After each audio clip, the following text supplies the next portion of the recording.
Hey guys, Mr. Bird here. Today we'll be talking about transformation of graphs, and we'll do it on the computer. So let's start.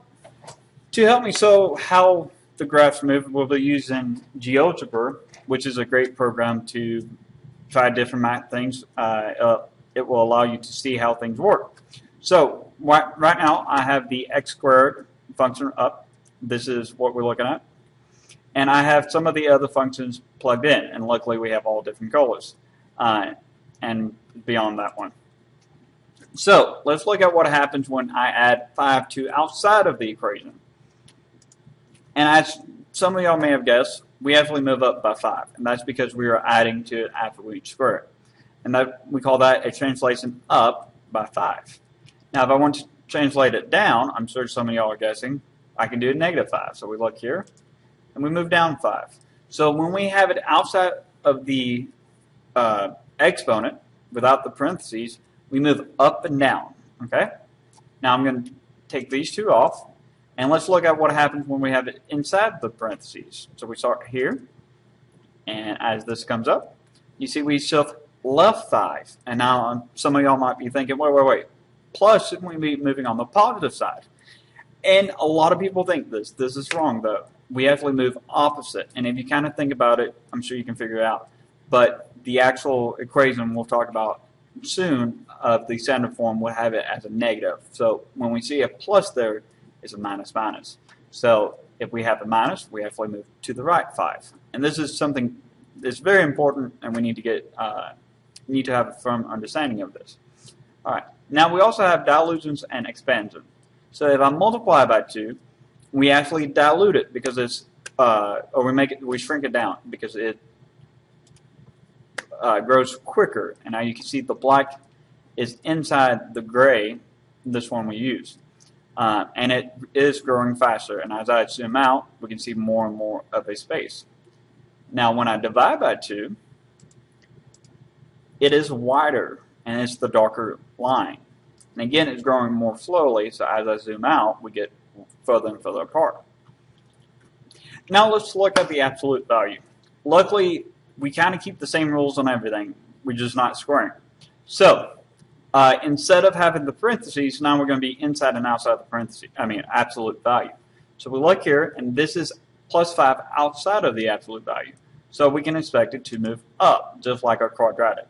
And luckily, any standard form will be like that, or the vertex form, I should say. Now, minus 5, I'm sure you're catching on, we go down 5. Okay, it's quite easy on that. Now, inside the absolute value, we move left and right.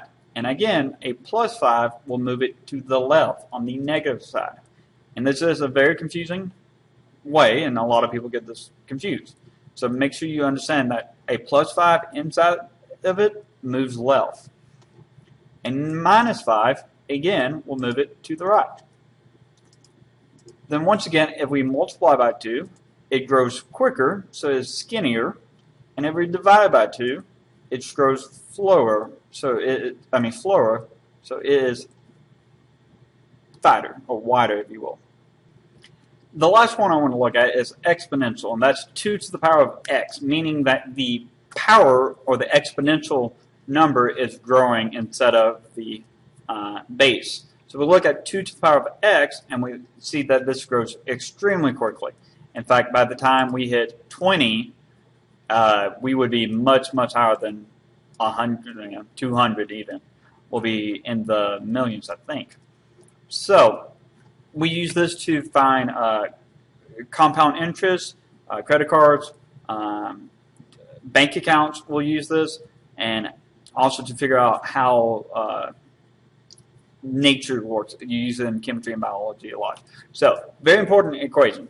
Now, if we do 1/2 to the power of x, as some of you may have guessed, we'll flip it across the y-axis because that's we are doing the inverse, so to speak.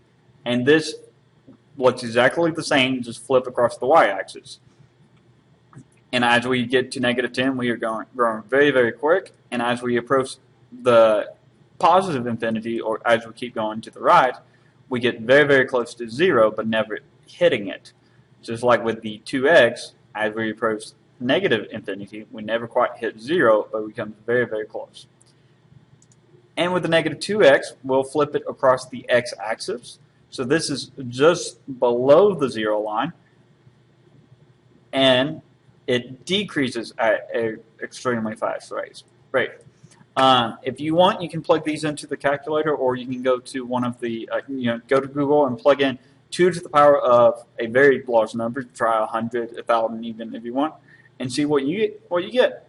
And then also try 2 to the negative 100, 1,000. See how small the number is. So, all right, that covers the lesson for today. If you have any questions, make sure you write it down. Bring it to class, and we'll see you then. Have a good one.